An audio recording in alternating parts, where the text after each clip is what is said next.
Assalamualaikum warahmatullahi wabarakatuh. Selamat pagi semuanya. Kami dari kelompok 6 akan mempresentasikan hasil diskusi kelompok kami pada mata kuliah Konsep Dasar IPA SD, yakni pada materi listrik dan magnet. Di sini saya Hani Alfaidah sebagai moderator dan bersama rekan-rekan saya yaitu Fajar Ayu Asmoroh, Kurnia Dewi, Nabila Aulia Syifa, Oktarini, dan Zuhdan Arif Rahman. Dengan dosen pengampu yaitu Ibu Meita Dwi Solviana. Selanjutnya, materi yang pertama disampaikan oleh rekan saya, Fajar Ayu Asmoroh. Yang pertama, listrik. Listrik merupakan aliran elektron dari atom ke atom pada sebuah penghantar atau suatu energi yang berpengaruh terhadap kehidupan manusia sehari-hari. Atau secara umum, listrik diartikan sebagai suatu daya yang muncul karena adanya suatu gesekan atau dikarenakan sebab lainnya dari suatu proses kimia. Listrik dapat dibedakan menjadi dua macam. Yang pertama, listrik statis. Listrik statis merupakan jenis listrik yang elektron di dalam konduktornya diam atau tidak berpindah.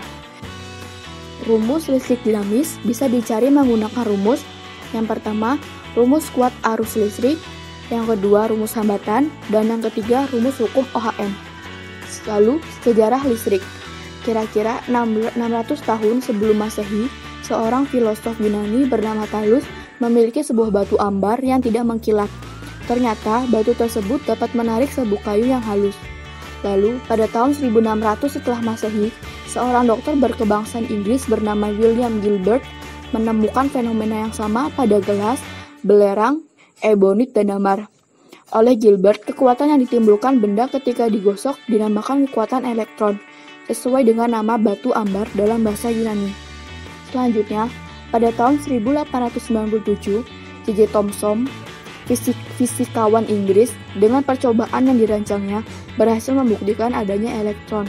Ternyata, dalam atom terdapat inti yang terdiri atas proton dan neutron, serta elektron yang mengelilingi inti. Kemudian, para ahli fisika menyimpulkan bahwa semua muatan yang bergerak dapat menimbulkan arus listrik.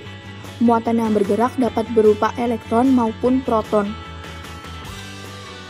Muatan listrik, salah satu sifat muatan dasar yang dibawa oleh suatu partikel dasar yang dapat menyebabkan partikel tersebut mengalami gaya tolak-menolak dan tarik-menarik.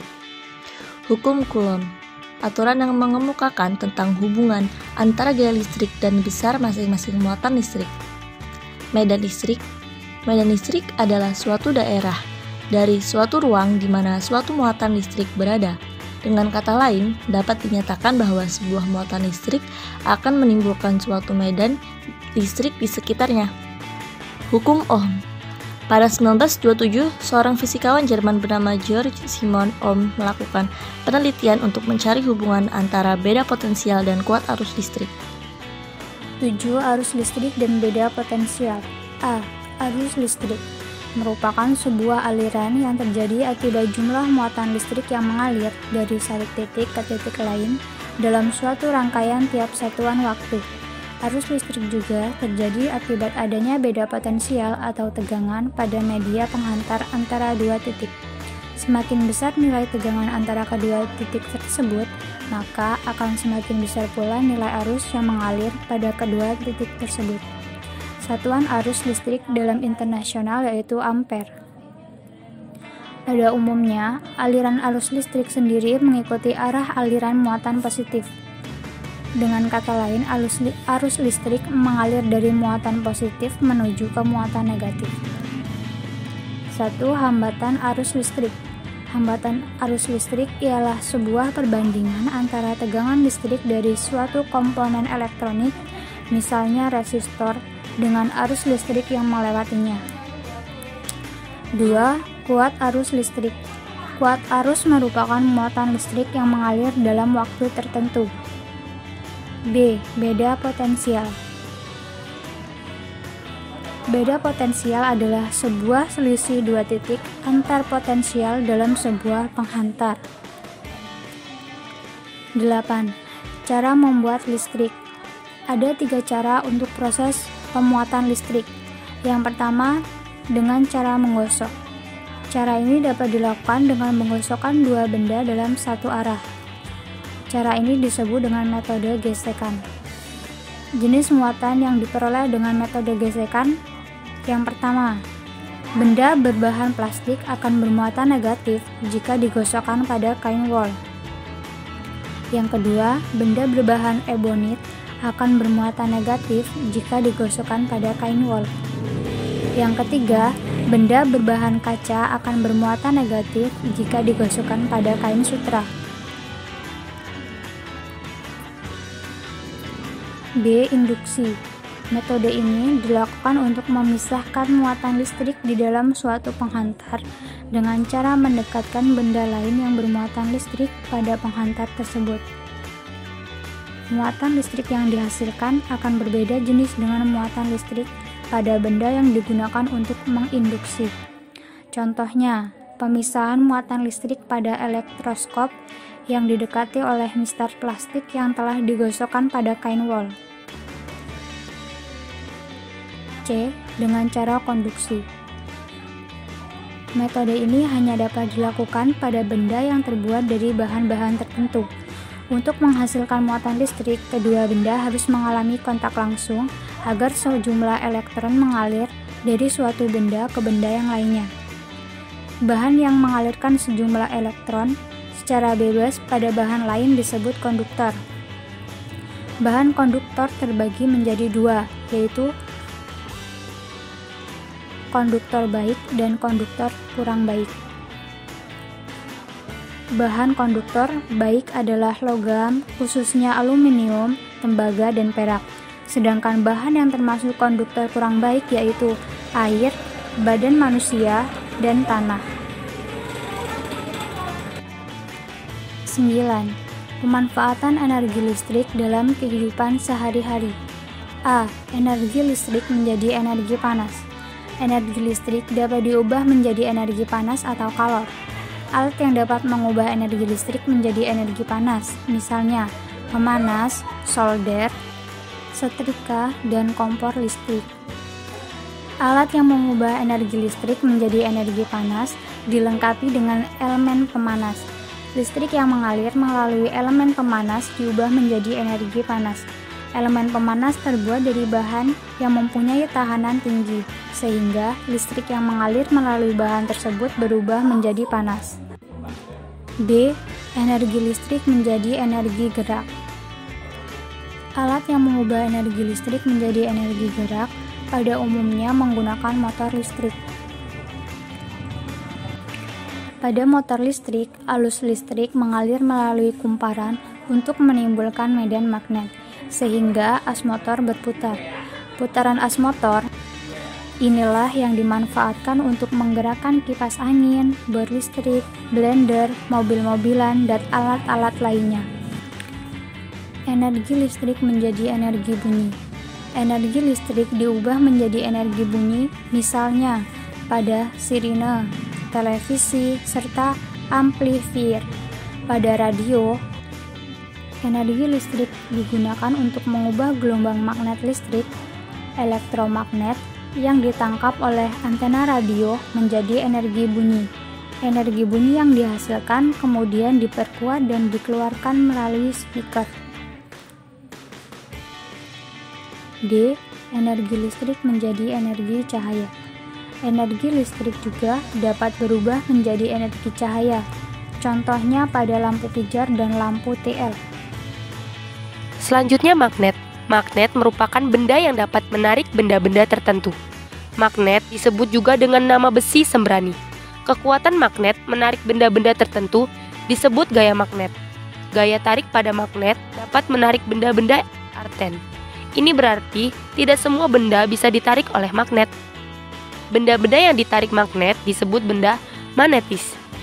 Benda yang dapat ditarik oleh magnet bersifat magnetis ini terbuat dari besi dan baja. Benda-benda yang tidak ditarik magnet bersifat tidak magnetis, terbuat dari kayu, karet, atau plastik. Magnet selalu memiliki dua kutub, yaitu kutub utara dan kutub selatan. Walaupun magnet itu dipotong-potong, potongan magnet kecil tersebut akan tetap memilih dua kutub. Jenis-jenis magnet. Secara garis besar terdapat dua jenis magnet, yaitu yang pertama, magnet alam. Magnet alam adalah magnet yang sudah memiliki sifat kemagnetan secara alami. Artinya, tanpa ada campur tangan manusia. Contohnya adalah Gunung Ida di Magnesia yang mampu menarik benda-benda sekitarnya. Selanjutnya yang kedua, magnet buatan. Magnet buatan adalah magnet yang dibuat manusia. Magnet buatan dibuat dari bahan-bahan magnetik kuat seperti besi dan baja. Magnet buatan terbagi lagi menjadi dua, yaitu magnet tetap, permanen, merupakan magnet yang sifatnya kemagnetannya bersifat permanen, meskipun proses pembuatannya sudah dihentikan. Dan yang kedua, magnet sementara atau remanen, merupakan magnet yang bersifat hanya sementara, yaitu hanya terjadi selama proses pembuatannya. Selanjutnya yang kedua, bentuk-bentuk magnet. Yang pertama, magnet jarum. Magnet jarum itu memiliki bentuk ujung-ujung yang lancip. Magnet jenis ini biasanya digunakan sebagai kompas. B. Magnet ladam atau tapal kuda. Magnet ini mempunyai bentuk seperti huruf U, dengan kutub utara dengan posisi sejajar atau bersebelahan. Yang magnet jarum. Magnet batang mempunyai bentuk seperti balok dengan posisi kutub yang berlawanan. Biasanya akan dibagi menjadi dua bagian, di mana satu bagian sebagai kutub utara dan satu bagian menjadi kutub selatan. Yang D. Magnet silinder. Seperti namanya, magnet silinder mempunyai bentuk seperti tabung atau silinder dengan kutub berseberangan. Sifat-sifat magnet. A. Setiap magnet mempunyai garis-garis gaya di sekeliling magnet. Daerah sekeliling magnet itu disebut dengan medan magnet. B. Magnet hanya dapat menarik benda-benda tertentu dalam jangkauannya. Artinya tidak semua benda dapat ditarik. C. Gaya magnet dapat menembus benda. Semakin kuat gaya magnet, maka semakin tebal pula benda yang dapat ditembus oleh gaya magnet tersebut. D. Magnet mempunyai dua kutub, yaitu kutub utara dan kutub selatan. E. Apabila kutub yang sejenis atau senama didekatkan satu sama lain, maka mereka akan saling bertolak menolak. Namun apabila kutub yang berbeda didekatkan, maka satu sama lain akan saling tarik menarik. Teori kemagnetan. A. Sebuah magnet akan selalu tersusun atas magnet-magnet kecil yang disebut dengan magnet elementer. B. Pada benda magnetik, magnet elementer ini tersusun secara teratur. Namun pada benda non magnetik, magnet elementer tersusun secara acak. C.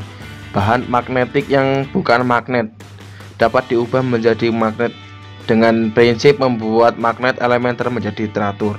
D. Bahan magnetik lunak lebih mudah dijadikan magnet karena lebih mudah untuk menyusun magnet elementer menjadi teratur. E. Apabila sebuah magnet dipotong, maka masing-masing potongan akan tetap memiliki kutub utara dan kutub selatan. Benda berdasarkan kemagnetannya. Berdasarkan kemagnetannya, benda dapat digolongkan menjadi dua, yaitu A. Benda magnetik (feromagnetik). Feromagnetik adalah benda yang dapat ditarik dengan kuat oleh magnet. Benda magnetik yang bukan magnet dapat diolah menjadi magnet. Namun setiap benda memiliki tingkat kesulitan yang berbeda jika ingin diubah menjadi magnet. Contoh benda ini adalah besi, baja, nikel, dan lain-lain. B. Benda non-magnetik. Benda ini terbagi menjadi dua kelompok, yaitu satu, paramagnetik, yaitu benda yang dapat ditarik dengan lemah oleh magnet kuat, contohnya aluminium, tembaga, platina, dan lain-lain. 2. Diamagnetik, yaitu benda menolak magnet, artinya benda ini tidak dapat ditarik oleh magnet, contohnya emas, seng, merkuri, dan lain-lain. Selanjutnya yaitu cara pembuatan magnet. Ada 3 macam cara dalam pembuatan magnet. Yang pertama, dengan cara induksi.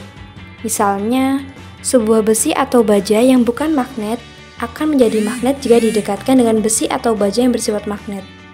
Kemudian yang kedua, dengan cara menggosok.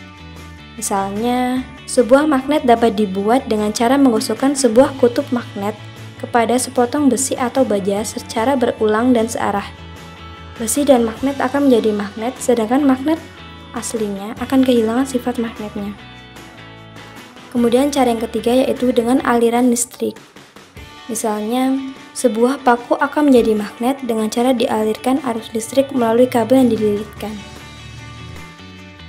Selanjutnya, kegunaan magnet dalam kehidupan sehari-hari. Magnet dapat digunakan untuk berbagai keperluan. Pada umumnya, magnet yang digunakan dalam kehidupan sehari-hari adalah magnet buatan. Misalnya, untuk membuat gunting, dray, kompas, tempat pensil, mainan anak-anak, dan lain sebagainya. Kemudian, magnet juga dipakai dalam alat-alat listrik, motor, dinamo, bel listrik, dan telepon. Ada juga magnet pada mesin dek. Terdapat magnet listrik yang berguna untuk menarik dan memindahkan besi tua dan lembaran-lembaran besi. Sifat kemagnetan dari magnet listrik hanya sementara. Bila arus listrik diputus, sifat kemagnetannya hilang sehingga beban yang menempel akan jatuh. Selanjutnya yang terakhir yaitu hubungan kelistrikan dengan kemagnetan. Kelistrikan dan kemagnetan adalah suatu fenomena alam yang memiliki keterkaitan satu dengan yang lainnya. Hal ini dibuktikan oleh fisikawan Inggris yaitu James Clerk Maxwell. Berbeda dengan para ilmuwan sebelumnya yang secara estafet mengembangkan ilmu pengetahuan kelistrikan lewat pengamatan dan percobaan. James Clerk Maxwell memberikan kontribusinya dalam bentuk teori yang mampu menerangkan fenomena listrik magnet menjadi satu kesatuan. Menurut Maxwell, listrik dan magnet sebenarnya berasal dari sumber yang sama. Keduanya saling berkaitan erat dalam arti listrik dapat diubah menjadi magnet dan sebaliknya. Magnet dibangkitkan dengan magnet. Maxwell berusaha untuk merumuskan keterkaitan keduanya dengan bahasa matematis yang sederhana. Dikenal ada dua macam perumusan persamaan Maxwell, yaitu perumusan dalam bentuk diferensial dan integral. Dengan berkembangnya ilmu kemagnetan dan didukung dengan ilmu lainnya, maka para perekayasa dapat membuat teknologi mulai dari yang sederhana hingga mutakhir untuk mempermudah pekerjaan manusia. Sekian presentasi dari kami akhiri. Wassalamualaikum warahmatullahi wabarakatuh.